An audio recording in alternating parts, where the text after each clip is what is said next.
Shalom, salam sejahtera dalam kasih Tuhan kita Yesus Kristus yang selalu menyertai kita, yang selalu memberkati kita, dan selalu menjawab doa-doa kita sebagai orang percaya. Bapak Ibu yang diberkati Tuhan, saudara-saudariku yang diberkati Tuhan, kita berjumpa lagi dalam sharing firman-Mu pelita bagi kakiku. Masih dalam suasana Christmas. Oke, kita akan menghadapi beberapa hari lagi hari Natal. Selamat Natal, saudara. Amin. Haleluya. Mari, masih berbicara soal Natal. Kalau Selasa yang pertama kita udah berbicara tentang nubuatan. Selasa yang kedua kemarin kita berbicara saudara tentang Maria, ya, yang proses kelahiran Sang Mesias itu ada yang Tuhan skip. Tapi yang lainnya itu normal, saudara. Tapi kejadian Maria hamil itu di skip.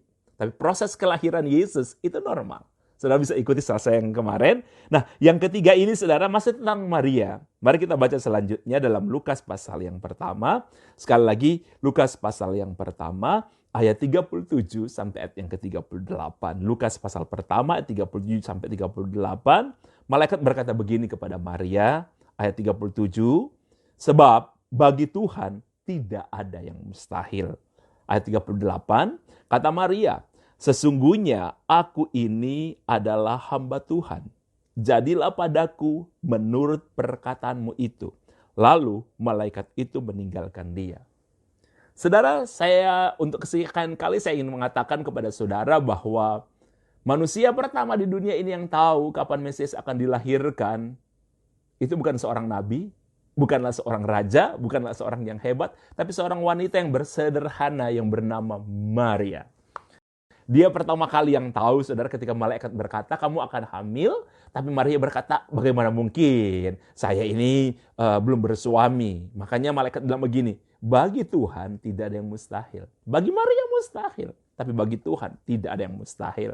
Karena bukankah Tuhan yang merancang semua ini? Bukankah Tuhan yang membuat semua ini?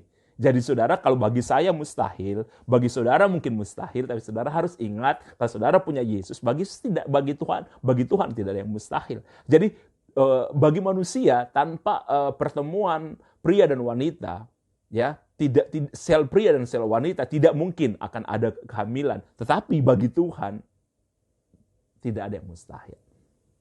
Yang hebatnya dari Maria yang kita akan renungkan hari ini, Maria bilang begini, walaupun dia tidak mengerti hal itu, Maria bilang begini, sesungguhnya aku ini hambamu, jadilah padaku menurut kehendakmu. Saudara, hari ini, di beberapa hari kita menghadapi Natal, saya ingin mengatakan kepada saudara, sikap Maria yang dia tahu penuh resiko, dia akan hamil di luar nikah, Yusuf bisa meninggalkan dia. Dan itu memang hampir terjadi. Yesus berpikir untuk meninggalkan Maria karena mereka belum berhubungan, tapi Maria sudah hamil. Oke, ya, berita kehamilan bagi suami istri yang baru menikah itu sangat luar biasa, saudara, membahagiakan. Tapi berita kehamilan, saudara, bagi seorang wanita yang belum menikah, saudara belum punya suami, itu bencana, saudara. Dan itu resiko yang akan Maria hadapi. Dan di zaman itu, saudara, wanita yang lahir, ya, wanita yang hamil di luar nikah itu sangat berisiko sekali. Sangat beresiko, saudara, bagi Maria. Tapi yang hebatnya dari Maria, Maria ingin bilang begini sama, sesungguhnya aku ini hambamu.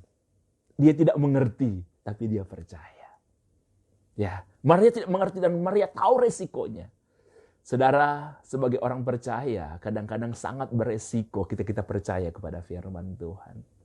Kita percaya diberkati, tapi sebenarnya kelihatannya kita tidak diberkati. Kita melakukan firman Tuhan, kita melakukan kebenaran, dan saudara tahu kadang-kadang saudara kelihatannya saudara bagi dunia ini kebenaran itu seperti sampah.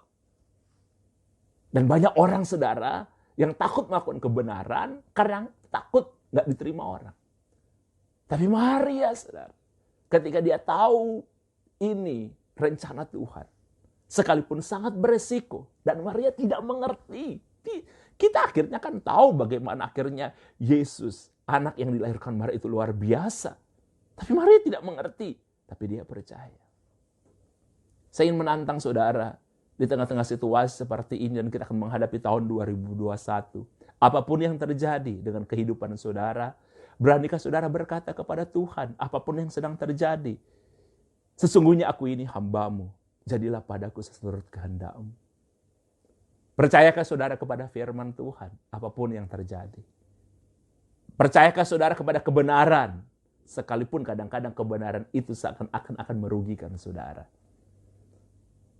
Saudara nggak gampang. Dan Maria butuh waktu yang bertahun-tahun untuk dia melihat itu. Mungkin selama awal-awal orang melihat Maria itu, dia nggak melihat dari hati. Ketika Yesus tumbuh pun, Yesus tumbuh sebagai seorang bayi yang biasa, anak yang biasa. Yesus baru melakukan sesuatu yang sangat besar ketika Yesus berusia 30 tahun.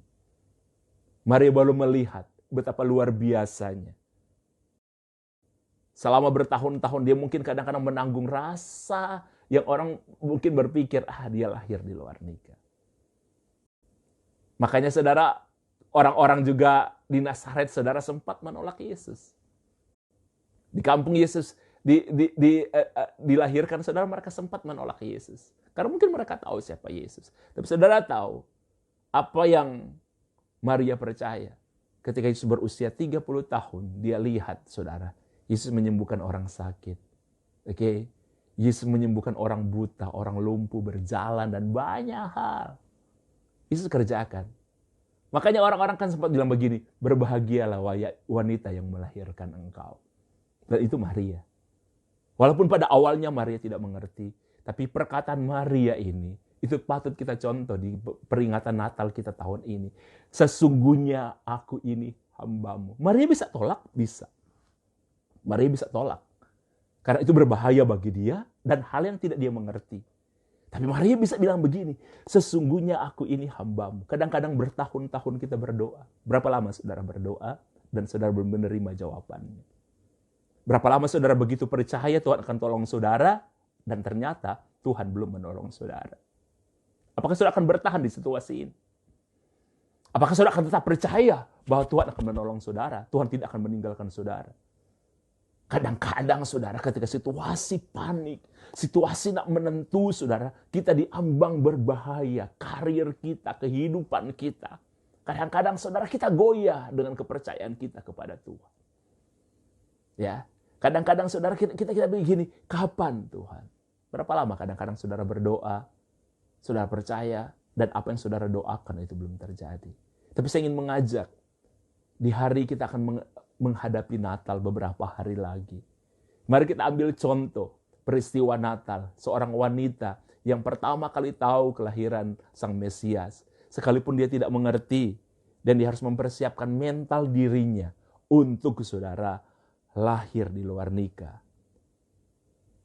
Hamil di luar nikah. Melahirkan anak mungkin bisa tanpa seorang suami. Karena Yusuf akan meninggalkan dia. Tapi saudara tahu memang Yusuf punya hak. Dan Yusuf akhirnya punya rencana. Tapi malaikat datang kepada Yusuf dan berbicara kepada Yusuf. Ada hal-hal saudara yang saudara tidak mampu tangani, tapi saudara percaya pada Tuhan. Maria tidak bisa menjelaskan kepada Yusuf situasi ini. Tapi malaikat yang datang kepada Yusuf untuk berbicara kepada Yusuf.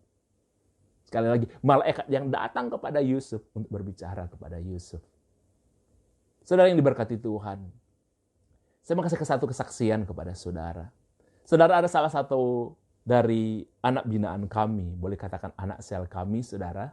Kemudian akhirnya dia menikah, dia membangun karirnya, ya dia bekerja di satu perusahaan, kemudian istrinya juga ada punya bisnis kecil-kecilan.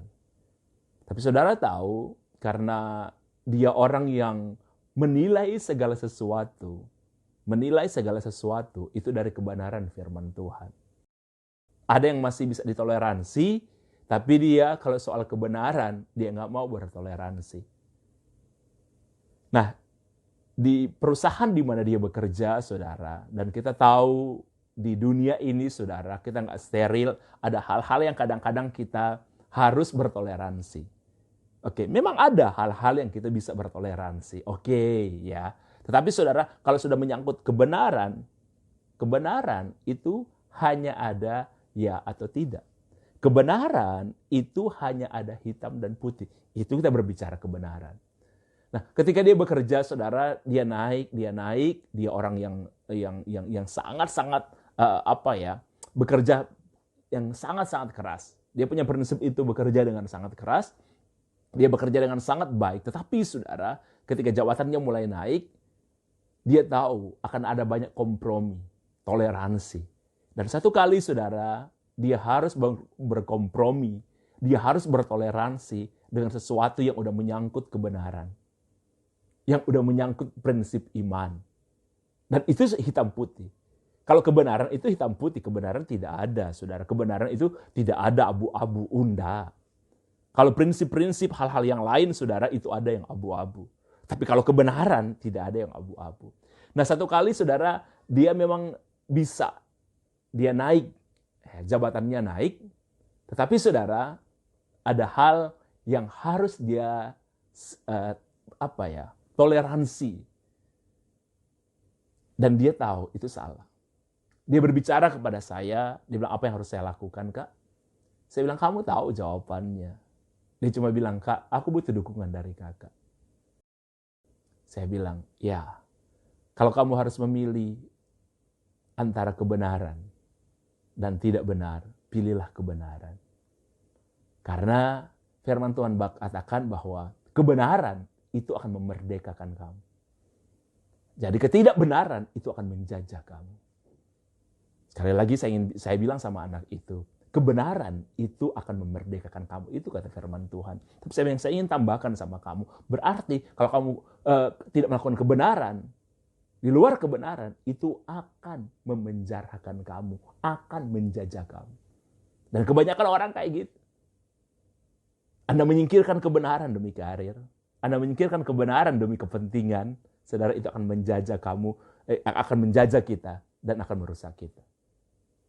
Dia bertanya kepada istrinya, karena istrinya juga orang yang takut akan Tuhan, membangun iman yang sangat kuat, dan ini sudah bukan masalah abu-abu lagi, ini sudah masalah kebenaran. Dan kalau dia mau naik, saudara, kalau dia mau naik, ya dia harus melakukan itu. Dia harus melakukan itu.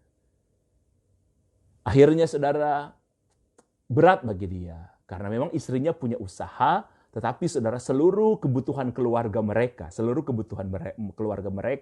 itu boleh katakan 70%, 80 bahkan mungkin ya, itu dari suaminya.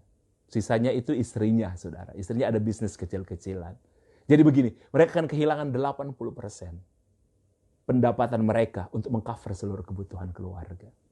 Tapi kebenaran itu akan memerdekakan. Akhirnya dia memilih secara tegas, secara kuat, dia memilih kebenaran.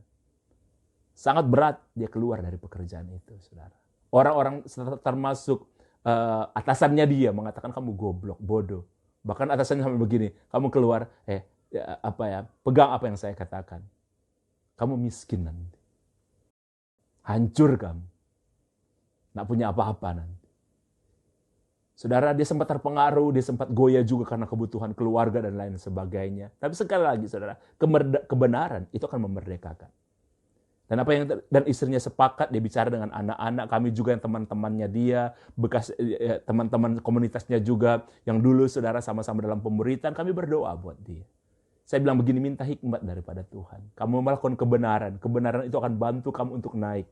Kebenaran itu akan bantu kamu untuk merdeka. Kebenaran itu akan membantu kamu untuk melihat hal-hal yang baik. Mungkin kadang-kadang itu susah. Dan akhirnya saudara, dia diberi hikmat oleh Tuhan untuk mengembangkan usaha yang dibangun istrinya. Yang selama ini mungkin hanya sekitar 20% menyumbang ekonomi keluarga mereka. Dia akhirnya bangun usaha itu, dia minta hikmat dari Tuhan, Tuhan memberkati. Tuhan memberikan jalan. Seperti selalu saya mendoakan, Tuhan pertemukan dia dengan orang-orang yang baik, sehingga mereka bisa membangun bisnis yang baik. Saudara, akhirnya saudara, walaupun waktunya agak lambat, Tuhan pertemukan, mereka harus mengurangi beberapa hal dari kebiasaan mereka. Tapi pelan Tuhan bangun, Tuhan beri hikmat, Tuhan arahkan, dan kebenaran itu memerdekakan. Saudara, saya ingin bilang, sudah dari beberapa tahun yang lalu, Tuhan angkat bisnisnya, saudara. Dia sangat luar biasa. Bahkan gaji yang dia terima, bahkan fasilitas yang dia terima, kalau dia terima, deal, ya kan? Tapi dia harus melakukan sesuatu untuk itu. Saudara tahu, boleh saya katakan, saudara, itu berkali, puluhan lah ya, boleh dikatakan gitu, kali lipat dari apa yang dia terima, kalau dia menerima deal yang ditawarkan kepada dia. Saudara yang diberkati, selamat hari Natal. Kalau saudara harus memilih antara kehendak Tuhan dan kehendak saudara atau kehendak orang lain, pilihlah kehendak Tuhan. Sekalipun saudara tidak mengerti, tapi itu akan mendatangkan kebahagiaan, sukacita, damai sejahtera.